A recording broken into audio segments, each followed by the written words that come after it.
天11节的感动时刻，我们带您来认识在美浓国中任教的黄淑梅老师。她是跳脱了制式化的教学，把客家文化和历史翻成了英文。如果这课程里面教了蓝山，她就到蓝山店上课。情境式的教学呢，让孩子一次能学到客语还有英文，无形当中吸收不少客家的文化知识。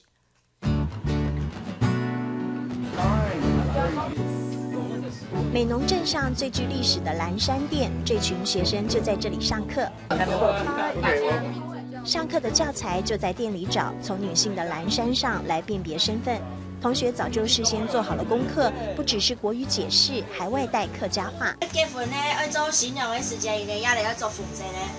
要结婚当新娘的时候，新娘服这边是红色的。语言课程融入客语，还加入在地文化，这是老师黄淑梅的教学特色。她觉得实境教学最有效果，教什么就要到现场。这会儿要介绍国公，就带着学生来参拜。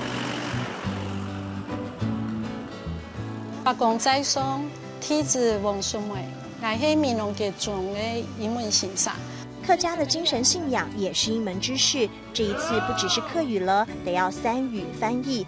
Hakka people live on rice. 客家人，哎，live on rice 就是说靠给米饭、食饭来生发的，操，唔怕。没有人靠这个来吃饭啊？靠哪个？靠吃饭为生。语法怎么用，有时还真的会让学生们脑袋打结。这样的上课方式是黄老师想出来。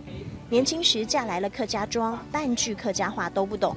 他又发现有不少的孩子也不擅长讲客家话，黄淑梅觉得很可惜，开始想法子让学生有机会说客语。所以刚开始是客语偏中文，然后我就学客语，然后了解客家文化，同时进行。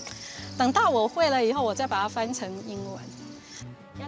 语言的脑力激荡触动了学生的学习欲望，渐渐的，他们的学生一堂课里就说起3种语言。刚开始本来英文也很差嘛，我就发现其实英文的 KK 音标和我们客语要发音其实很像，只是字母不一样而已。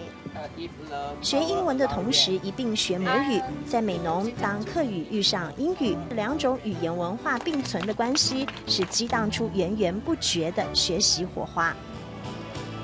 金山的深蓝色是客家深邃的缩影，在国语、英语的演绎里，小小店铺有文化光谱闪耀的感动时刻。